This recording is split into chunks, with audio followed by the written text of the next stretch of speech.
I'm not in the habit of picking up strange girls by the side of the road. I've heard the stories about hitchhiking serial killers and vicious thieves who lure in their victims by pretending to be standard motorists, but I couldn't just leave her there. If you had seen her, you'd understand. Standing at the edge of the woods in that pretty pink dress, looking scared and helpless in the rainy night. I would just stop and ask if she was all right, I figured. I'd leave the engine running, and at the first sign of trouble, I'd step on the gas. I hadn't committed to anything, at least not yet. The girl approached my car like she was even more scared of me than I was of her. I was still holding out hope that she was fine, that she had just gotten lost on her way back to a garden party or something. That was another reason I wasn't too nervous about stopping. I was passing through a very nice area. There were no sidewalks in the neighborhood, but the houses were massive, with private drives and vast estates hidden behind foreboding walls of trees. I'd even heard that a few celebrities lived nearby. I rolled the window down just a crack, enough for us to hear each other, but not so much that the rain or any grasping hands could get inside. Before I even had a chance to speak, the girl told me that she needed help. She wanted to know if I could give her a ride into town. I checked my mirrors. No sinister figures were creeping up in the glow of my taillights, and the poor girl was shaking. I sighed, pushed open the door, and asked where she was going. Anywhere but here, she said with a grim smile. I offered her a blanket that I kept in the back seat for emergencies. She accepted gratefully. The sky was pitch black. There was no one else outside and no other cars on the road. It was like the world had ended and we were the last two people left alive. With one last nervous look around, I put the car in gear. I've heard way too many urban legends that start like this, I commented, more to break the tension than anything else. Well, I'm not a ghost, but I'm not going to offer you 3 wishes either. The girl laughed and held out her hand. I'm Kay. David. I hesitated, imagining some awful thing slithering out of her dress to bite me if I reached for her hand. When I finally shook it, her grip was ice cold. I asked what had brought her out on a night like this. She had decided to leave the house of a friend, she said, or at least someone who she'd believed was a friend. I nodded. I thought I understood. We drove in silence for a while, watching the streetlights fly by and listening to the patter of rain on the hood, each lost in our own thoughts. I caught myself looking at Kay out of the corner of my eye. She reminded me of someone, I was sure of it. I just couldn't remember who. Not someone I knew, but someone whose photo I'd seen. Somebody famous, maybe, or... Do you mind if we stop here? Kay said suddenly. We had just gotten onto the highway, and there was a rest area just up ahead. I glanced down at the clock, annoyed. I had already stayed out later than I'd meant to, and I had work in the morning. At the same time, we were still about half an hour outside of town, and if Kay needed a bathroom break, this would be her last opportunity for a while. I pulled into the parking lot, wishing that it didn't feel so isolated and empty. Who had Kay been running from anyway? And what was I prepared to do if they came looking for her? Kay thanked me again for the blanket, then dashed for the small brick building whose open doors were pouring golden light out into the night. I fiddled with the radio, stared out the window, drummed my fingers on the steering wheel. Kay was taking an awfully long time, and now that I thought about it, I hadn't actually seen her go into the restroom. She had circled around back by the battered blue sign that read, "Payphone." A semi-truck pulled in and rumbled ominously across from me. Just as I was thinking about going to look for Kay, she appeared, rushing through the rain with a newspaper held over her already wet ginger hair. I realized suddenly where I knew her from. She was Michaela Halverston, daughter of the wealthiest man in the county. Bill Halverston had practically built this town, and newspaper photos of him and his red-headed family always appeared after every charity event or grand unveiling. Bill had died a decade ago, however, and after a dispute over his fortune, his heirs had faded into the background of local life. I hadn't thought about the Halverstons in years. but now I had one sitting in the passenger seat of my car. I decided against mentioning Kay's heritage. She was clearly in some kind of trouble already, and I didn't want her to worry that the guy who'd picked her up was going to try and blackmail her. I'm not who you think, my passenger said as we pulled back onto the highway. I glanced sideways at her so fast that I almost lost control of the car. Kay laughed. What? You've been looking at me differently ever since I came back to the car. And everyone who grew up around here knows the Halverstons. But I'm telling you, I'm not Michaela Halverston. If you say so, I shrugged, turning back to the road. Kay's denial only confirmed what I already suspected. I was riding with one of the long-lost Halverstons. Now that I thought about it, the woodsy neighborhood I'd been driving through was a perfect match for photos I'd seen of the Halverston estate. I've met her, though, Kay went on. In fact, you picked me up right on the edge of her property. Now that Kay had started talking, she seemed eager to tell her story. I kept my mouth shut, afraid that if I spoke, it would break the spell. The first time we spoke, I didn't know who she was, just another guest at a party I was catering. I worked for an exclusive, rather unusual agency back then. It wasn't the sort of business that you could find in a phone book, or even online. Business was by word of mouth only, and the clients were always rich. The agency recruited from acting schools and theater classes. To get a job with them, you had to be educated, discreet, and physically perfect. They wouldn't take anyone who didn't look like a Renaissance sculpture. I mean, they even turned down a supermodel just because she had a birthmark on her shoulder. The reason was the sort of work we were expected to do. It wasn't just serving and cleaning up. You also had to stay in character. The parties that we worked were always themed. We were dressed in nothing at all, if you know what I mean. No one ever touched you. Anyone caught sleeping with the client was fired right away. It was a power thing, I think. We weren't really people to them, just another part of the scenery that they could use to show off. Anyway, Michaela approached me after one of those parties. I'd like to get to know you better, she said, and handed me a little cream-colored business card with an email address on it. Technically, we weren't supposed to take anything from the clients, but for some reason, I held on to it. Maybe it was because Michaela was so confident and mysterious, or maybe it was just that we were both around the same age, and I wanted to see how the other half lived. Either way, I wrote to her that same night, and I got a reply right away. As I listened to Kay's story, my eyes kept drifting to the rearview mirror. The same car, a dark blue sedan, had been behind us for a while now. Never going any faster or slower, just always there. It was odd, especially since we were the only two cars on the highway this late on a weekday. Michaela wanted to meet as soon as possible. Some things can only be discussed face to face, she said. And even though I knew it was against the agency's rules, I agreed. What can I say? I was fascinated. I was fired the very next Monday. Maybe a coworker had ratted me out, who knows? But what mattered was that suddenly everything in my life was riding on whatever Michaela Halverston had to say. We met in a swanky hotel bar downtown. I remember thinking it was odd that the two of us were the only people there, until I realized that Michaela had probably rented the whole place out just so we could have some privacy. Even the bartender left after pouring us our drinks. Maybe it was meant to impress me, but the whole thing was just eerie. The big empty space, all those rows of perfect white tables.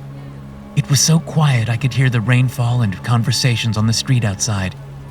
And then Michaela made her offer. I'll never forget those words. What I'm about to propose is both unusual and dangerous, she said. Once you accept, nothing in your life will ever be the same again. I took the exit toward town. Kay took a deep breath, as though preparing herself for what came next. The dark blue sedan was still there. Following us? Maybe. Or maybe we were just taking the most common route into downtown, and Kay's sinister story was making me freak out over nothing. My relaxing night out had gotten twisted around somehow, and the sooner I got Kay out of my car, the better. There were only about 15 minutes left until we reached the bus station at the edge of town, and that, I told myself, would be far enough. Essentially, what Michaela wanted was to become me, and she wanted me to become her.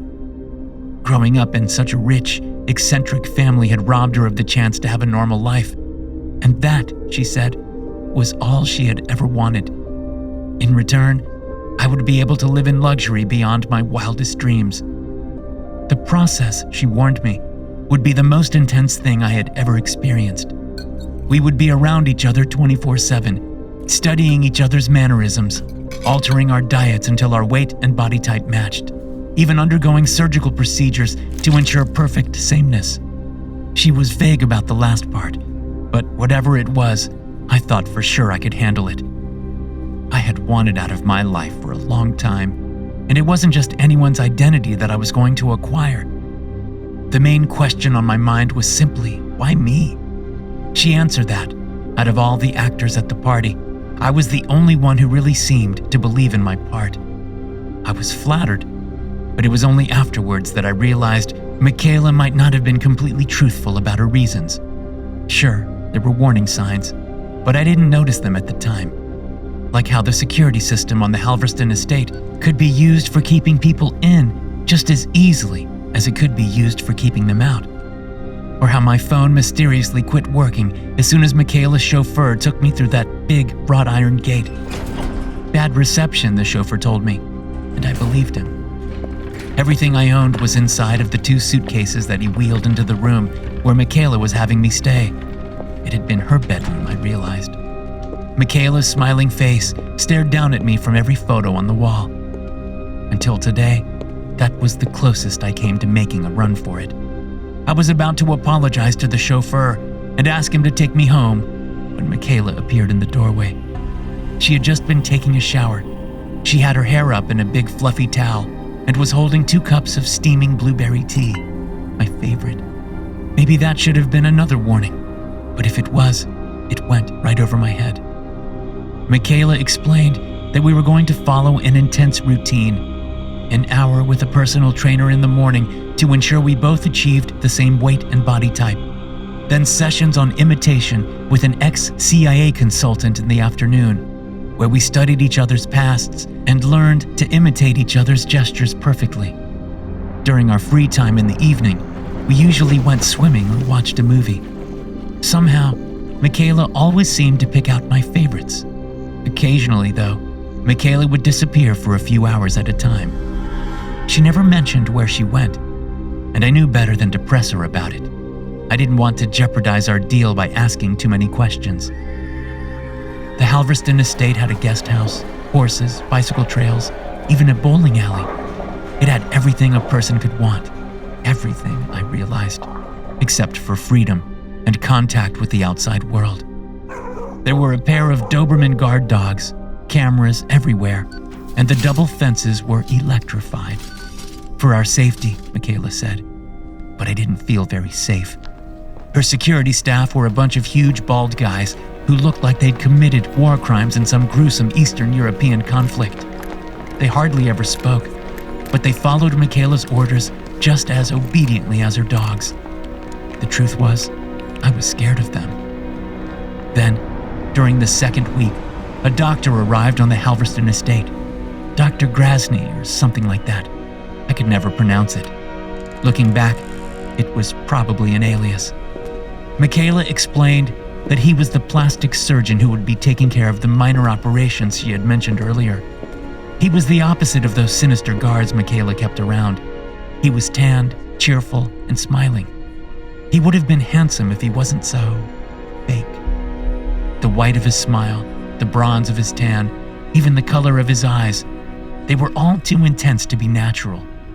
I knew in my heart that he was hiding something. I just didn't want to believe it. I wasn't going to be taken to any hospital. Dr. Grasny had all the equipment he would need brought straight to the estate. I can't say that he didn't explain to me what was going to happen beforehand, but the wording he used was so technical and unclear, it could have meant anything at all. When he administered the anesthesia, I closed my eyes and told myself that I was in the hands of a professional. Everything was going to be all right. The first thing I noticed when I woke up was cold metal on my legs, neck, and fingers.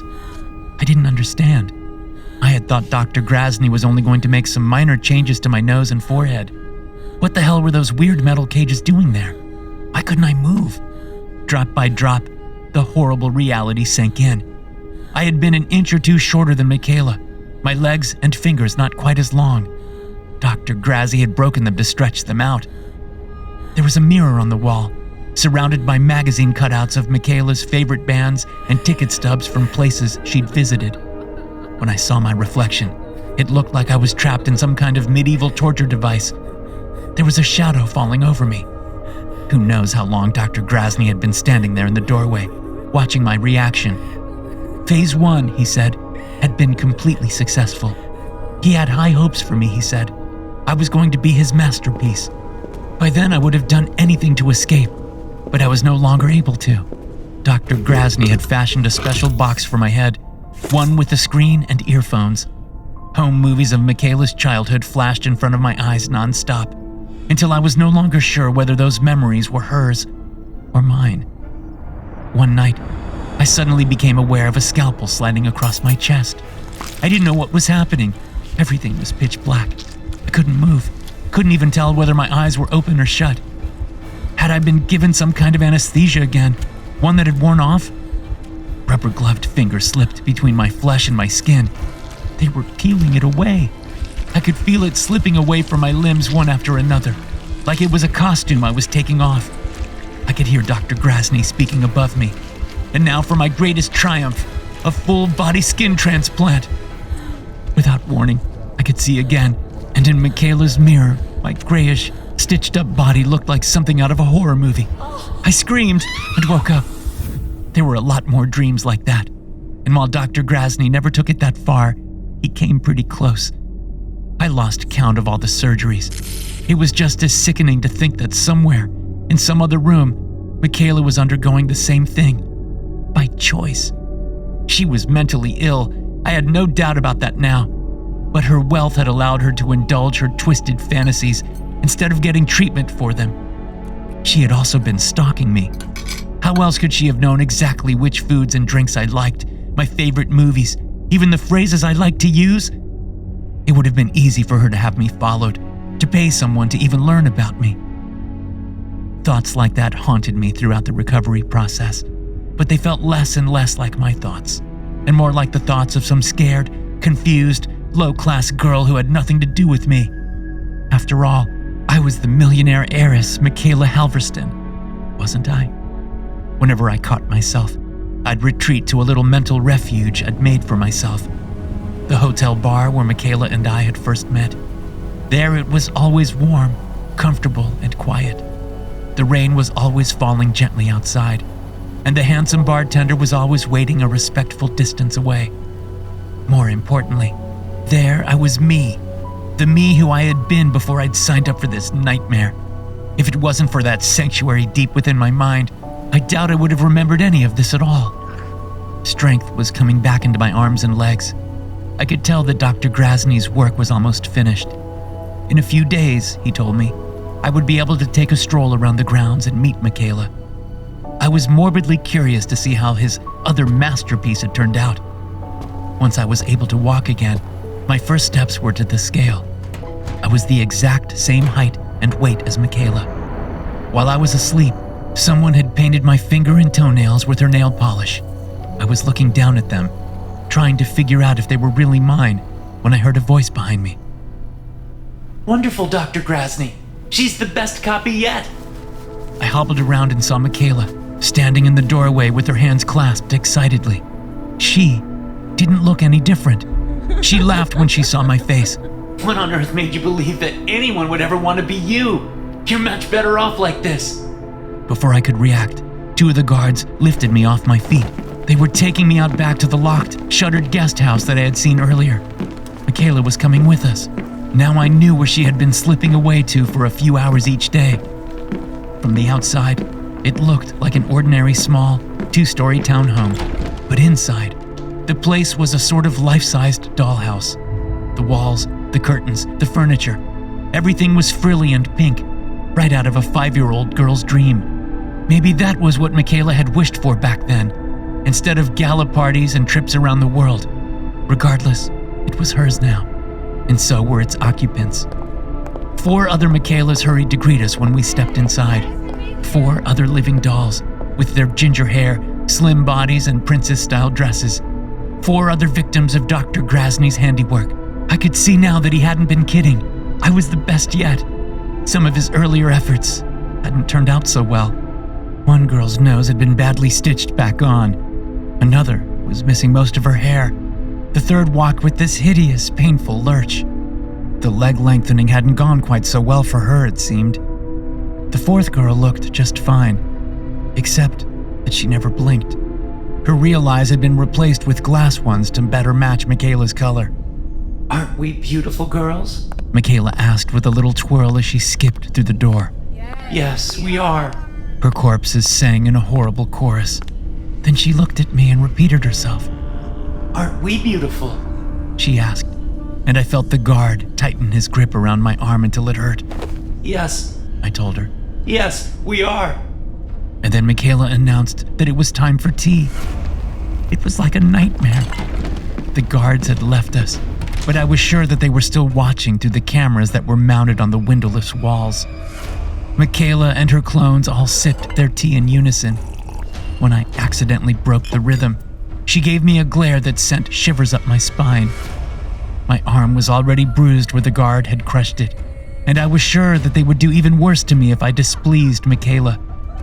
I watched the other girls, trying to learn how I had to act to avoid getting hurt again. Michaela acted like all of this was the most natural thing in the world, chatting and gossiping like we were the sisters she'd never had. But every word out of her mouth was laced with menace.